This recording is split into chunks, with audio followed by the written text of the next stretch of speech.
Hey guys, Trevor H here. Welcome to another episode of the Who Are We podcast. I got a special guest with me today. Mollie, how are you today? Hello. I am doing so well. It is going in a good way. You know, when people say it's going, I'm like, yes, and it's going well. So It's going well. Th- Thanks for joining us today. Just before we get going, we'll just do a bit of a disclaimer. We're just doing a recording of this session. We're going to upload it to YouTube and hopefully use it in the Who Are We podcast series just to explore different personalities and different people and see what they're up to, and hopefully encourage other people to look at themselves and their own meaning in life and try and create some positive outcomes. That's what it's all for. So so again, thanks for joining us, and we might just get straight into it. So who is Mollie and what does she stand for? you know, this is such a beautiful question because let me just go into a little bit of the conceptual things, right? The mindset stuff. I feel like as human beings, the two greatest questions that we always struggle with is who are you and what do you want, right? And it's the most simplest questions. However, we struggle significantly to answer those questions. And so I have done work on answering the question, who am I? To be honest with you, Trevor, I still don't know the full answer. It is a work in progress. And I believe that this question of who we are, we have the birthright to change that definition as many times as we'd like. So I'm going to start with that first. But to answer your question, I am one, spunky. I'm sassy. I am ambitious. I am a leader through and through. I am a nurturer. I love thinking in process. I am a very process driven person. So I think, what's the start? What's the end of something? I am somebody who is deeply spiritual. I am someone who loves to dance on live. I have no problem being loud and energetic and optimistic. I am also very nurturing. I am a mother through and through, and I'm an expert. I can go on and on about who I am, but I'm going to leave it at that for you.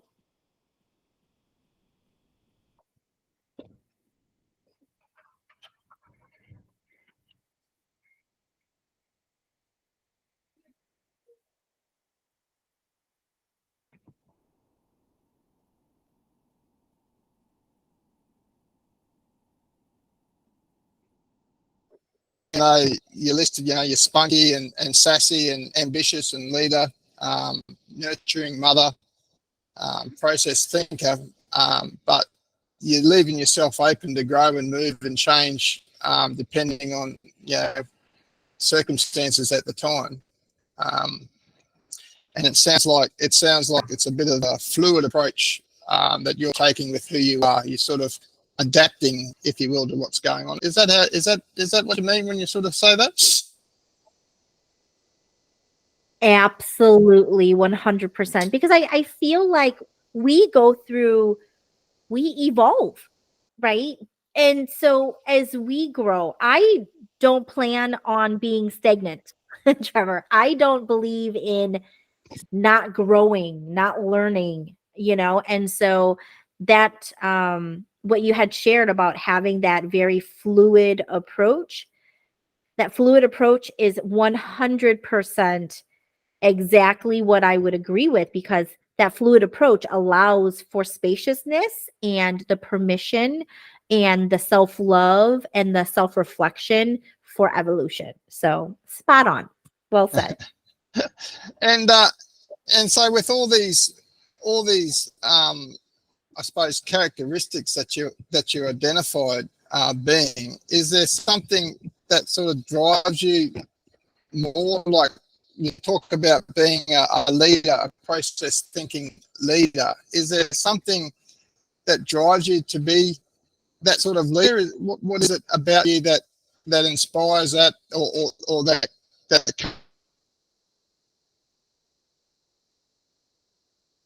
comes out of you to pursue that? Is there something that you can pinpoint?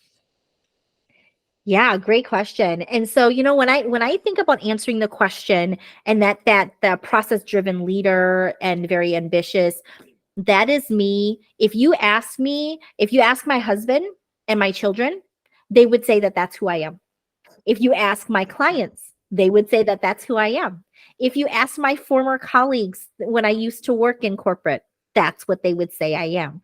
And so I believe that this component of being process driven, that leader, is something that's consistent to me, regardless of the environment that I'm in and the people around me. And it's just the way my brain works. My brain works like that. And so that's the reason why I align with those traits. Yeah. Okay. Yeah. Okay. No, that's very interesting. So what sort of advice do you give on some young people? I suppose because people might be tuning in and seeing, Mollie and all these amazing attributes that you're putting on yourself, and identifying as. Is there something that, like, you would ask your younger self to be more forgiving, or is there something that you would change, or something to get to where you are? Is there some pain that could be avoided, or you just going with the flow in your fluid approach, and that's how you've always been and always will be? Or?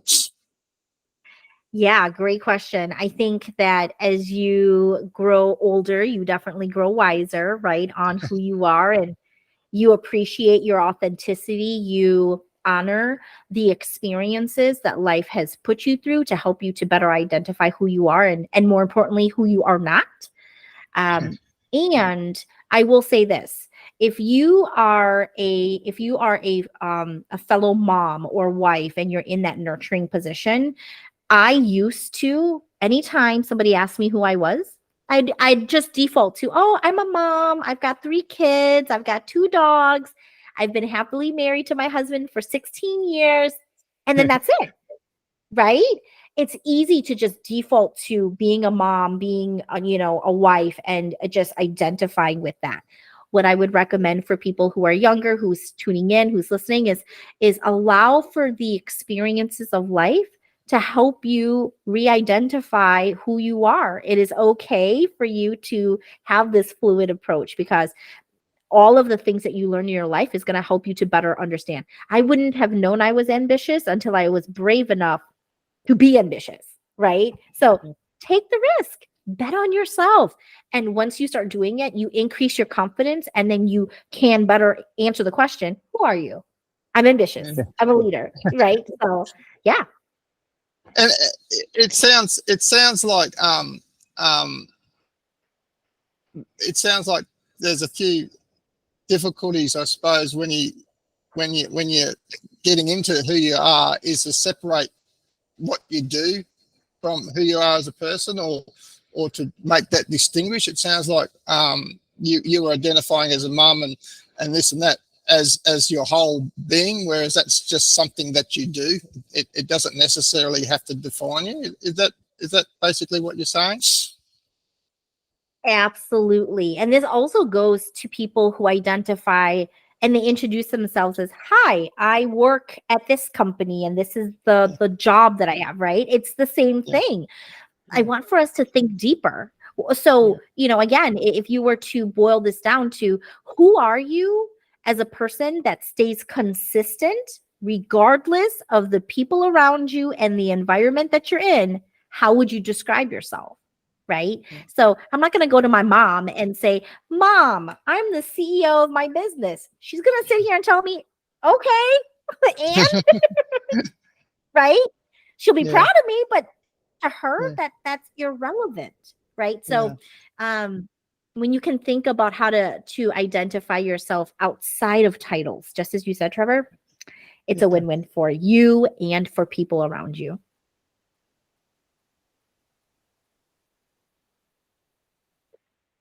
Yeah, because that's a big society issue, especially on men. Is hi, I'm Jack. Oh, what do you do, Jack? You know, it's the first question. It's the first question is what do you do as opposed to who you are, and having these conversations, I think, may help people to understand that we're individuals before we are our actions. We are ourselves. So thanks for bringing the light onto that differentiation.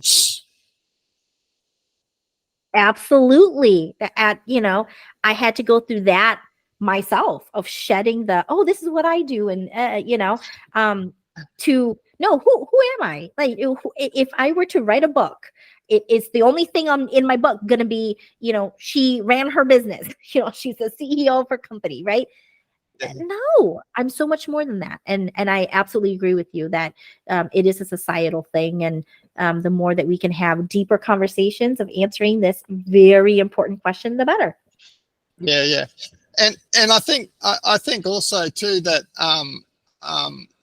not just answering the question, but understanding that one bad circumstance or one bad day or one bad thing doesn't define us, or one good thing doesn't define us. Because sometimes in business, and you know yourself, that things don't work out, and you do lose a client, and you might have a fight with someone or disagreement, and you mightn't be at your best one day, and you might be, but that doesn't define you. Like that moment in time doesn't define you, and I suppose that's where you're talking about being fluid and adapting and getting better and improving. But just even just acknowledging that certain circumstances, whilst mightn't be the best mirror of who you are deep, and just trying to distinguish that as well. Do you think? That is so beautifully said, Trevor. 100%. Because I think a lot of the times, right, whenever we make a mistake, air quote mistake, in your life, that is a very heavy burden. And that shame, guilt, embarrassment, the all of the not so great feelings that we don't like to feel, that's attached to that, right? Yeah, to your point, your value of who you are as a person in that specific situation will not define who you are today, tomorrow, and what you'll achieve. And so when you can start to separate that, to say, oh, well, it happened and I learned a valuable lesson from it. And this is how I'm going to change or respond, or this is how I know more of me, the better we can absolutely. Yeah.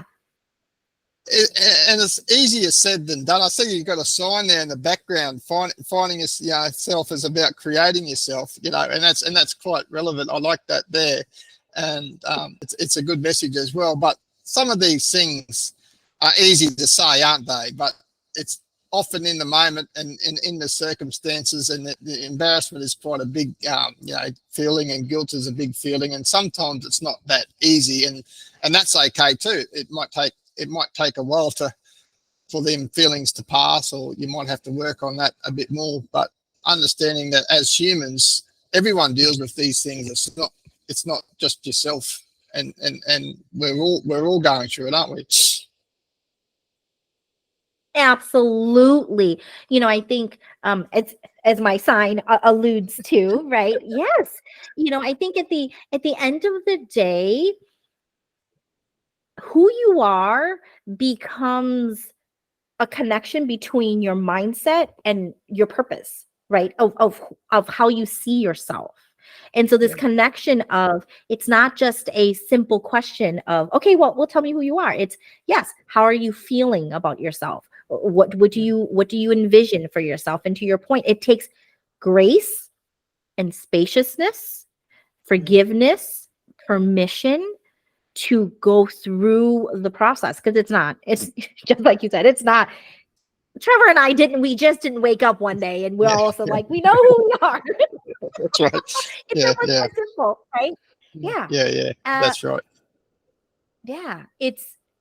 It requires commitment and courage to say, I want to know who I am, and I'm going to be true to myself of who that person is for me first, before I can go and become that person for other people.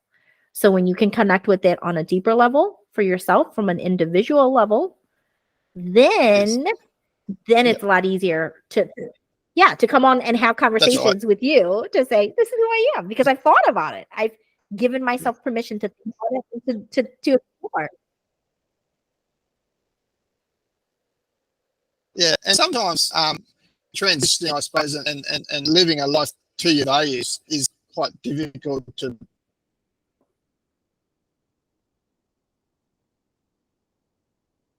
Especially like this world, we need money, don't we? We need a job and we need to finance it to pay for everything, so, to our values and this and that. But like you say, if you identify them and just try and work your way to them, I suppose is the first step. You don't have to, like you said, you don't have to wake up one morning, oh, here I am. You could just, take baby steps and slowly just continue your journey, because life is a journey till you die, I suppose. So, just like you said, just continuing growing and feeling and learning.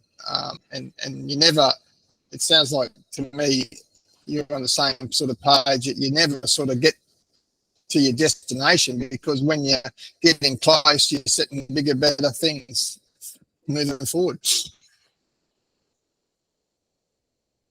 That's right. That's right. And if you prioritize personal and professional and spiritual growth, then that question never is a destination. It is a journey. And you just know that. And so, yes. Yeah. Well, it's been fascinating talking and getting some insights from you, Mollie, and learning more about you. And I'm sure there might be some guests on LinkedIn or whatever that may want to reach out. You're open for people to reach out, and that's what you do, is sort of help people in that sort of regard, is it? On your LinkedIn page? Absolutely. I would love to connect with you guys on LinkedIn. I'm a LinkedIn business coach. I help people to answer that question of, who am I? What do I want? What does my business look like that reflects me authentically, right? And using your voice from a place of empowerment to do lead generation, attraction marketing, and experience-based sales. And so 100%, anybody who would love to connect with me on LinkedIn, just look me up, Mollie Lowe, last name spelled L-O. You can find me. I'm all over. I'm always dancing on LinkedIn. So, if you find video of me dancing, that's the right person. Yeah. I'll put some links up for people to find you. But yeah, thank you very much for joining us today. And I know it's been a while coming, and we've finally got there in the end. And hopefully, as time progresses, we'll reach out again in the future and have a bit more further conversations about it. It's been very, very enlightening, Mollie. Thank you for your time. Thank you for having me. Such an honor, such a privilege, and thank you for the opportunity, Trevor.